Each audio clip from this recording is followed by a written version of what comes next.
Beneath the withered sea fans, Kael the old turtle pressed his cracked shell against the failing current. He didn't know the reef's future pulsed inside his past, and with one great storm, his deepest fear became the ocean's rebirth. Kael, an ancient mariner of the deep, believed his fractured shell cradled the last precious drops of a dying ocean. He had watched for centuries as the world's magic seeped away, the vibrant symphony of the tides fading into a sorrowful whisper. The once brilliant blues and greens of the great expanse had paled, and the water grew thin, losing its life-giving salt and spirit. He convinced himself that the small, sloshing weight within his shell was all that remained of that powerful, primordial saya. It was a secret he guarded with the ferocity of a dragon protecting its final piece of gold. He carried this burden, this tiny, imagined ocean, through the silent, dimming world, a solitary king reigning over a kingdom of memories. His movements were slow, deliberate, each stroke of his flippers a conscious effort to prevent a single, disastrous spill. The cracks that webbed across his carapace were not just signs of age. To Kael, they were fragile dams holding back the end of everything.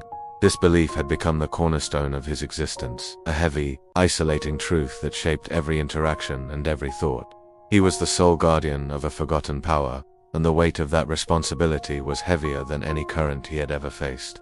He recoiled from every touch, every accidental bump against the fading coral. The thought of losing even a single drop of his sacred water sent shivers of terror through his ancient body.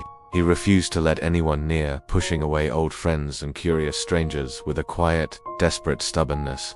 His own granddaughter, a young turtle named Lyra, with eyes as bright as the morning sun, was met with the same resistance. She would swim close, her small flippers reaching out with gentle curiosity, wanting only to feel the stories etched into his shell.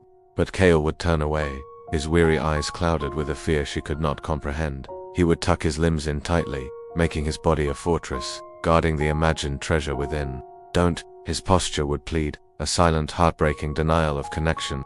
He saw not her love, but a threat, not her innocent touch, but the potential for a catastrophic end.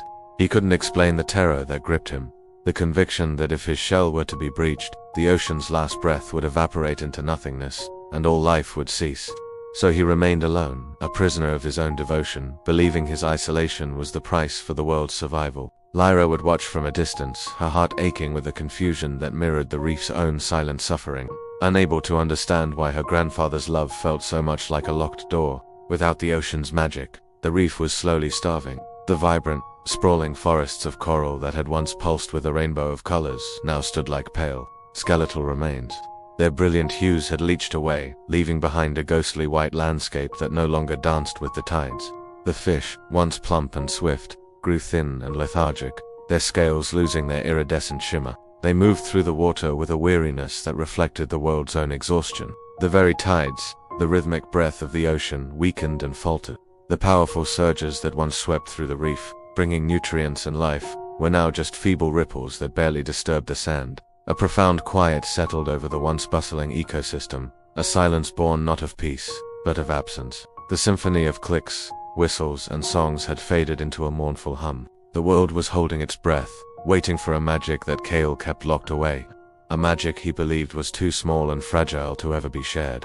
The reef was dying of a thirst that no amount of ordinary water could quench, a spiritual drought caused by one turtle's crippling fear of scarcity. Then came the storm. It was not a normal squall, but a tempest born from the ocean's own desperate gasp. The sky turned a bruised purple, and the waves rose, not in gentle swells, but in towering, angry fists that crashed down upon the reef. The current became a violent, unstoppable force, tearing at the weakened coral and churning the seafloor. Kael, caught in the maelstrom, was tossed and turned like a loose pebble. He tried to protect his shell, curling his body into a tight ball, but the storm's fury was absolute. He was thrown against a jagged rock spire, and a sound like shattering ice echoed through the turbulent water, louder and more final than the thunder above. It was the sound of his world breaking. For a heart-stopping moment, silence fell around him as his shell, a vessel of his greatest fear and deepest purpose, split apart completely. But what spilled out was not the last drops of the ocean. There was no water at all. Instead, a cloud of tiny, dormant seeds floated from the wreckage, each one imbued with a soft, golden glow. They were glowing plankton seeds from his youth, remnants of a time when the ocean was so full of magic that it clung to him like stardust.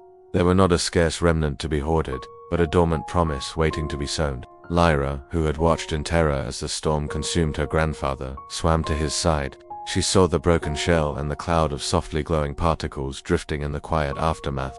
She saw the stunned disbelief in Kael's ancient eyes, the slow dawning realization that his lifelong burden had been a misunderstanding. A single tear, heavy with sorrow for his long years of solitude and a glimmer of newfound hope, escaped her eye and drifted down, landing on the sandy floor. With a grace and wisdom that belied her youth, she understood what must be done. Gently, reverently, she began to gather the plankton seeds.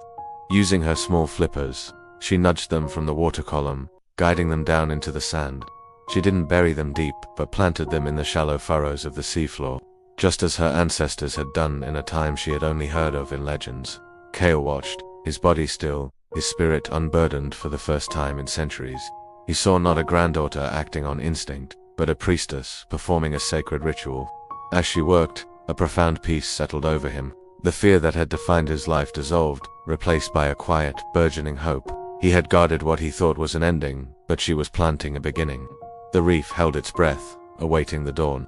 As the first rays of morning light pierced the ocean's surface, a miracle unfolded.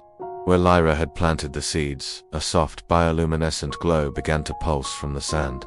It started as a faint flicker, then grew stronger, spreading from one seed to another in a chain reaction of light and life. A new tide began to surge, not a weak ripple, but a powerful, majestic wave of pure magic that swept through the reef. The water itself seemed to come alive, shimmering with countless points of golden light. These were not ordinary waves, they were bioluminescent currents of renewal. As they washed over the pale skeletons of the coral, color began to bloom anew: deep crimsons, vibrant oranges, and brilliant blues returning in a breathtaking rush. The water grew thick with energy, and the fish, awakened by the surge of life, began to swim with renewed vigor, their scales catching the light like scattered jewels. The silent reef was filled with the swelling music of a world reborn.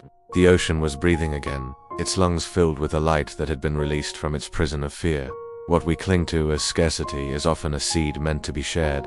True abundance grows when we release our fears. Kael had spent a lifetime guarding what he believed was the last drop of a finite resource, only to discover it was an infinite promise waiting for the courage of release. His fear had created the very scarcity he dreaded, starving the world of the magic it so desperately needed.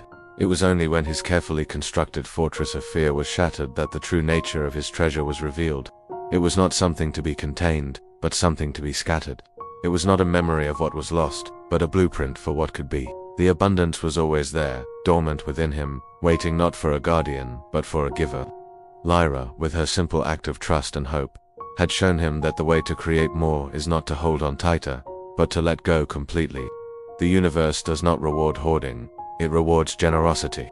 The tides of magic did not return because Kael had saved them, but because he had finally lost them, setting them free to fulfill their true purpose, to grow, to spread, and to heal. Kael and Lyra swam together through the reborn coral gardens. The world around them was a celestial wonderland, glowing with an ethereal light that pulsed in time with their heartbeats.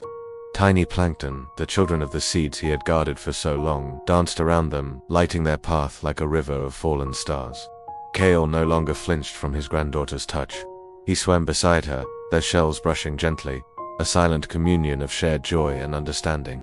He looked at the vibrant reef, teeming with life, and saw not the end of his purpose, but its true and beautiful beginning.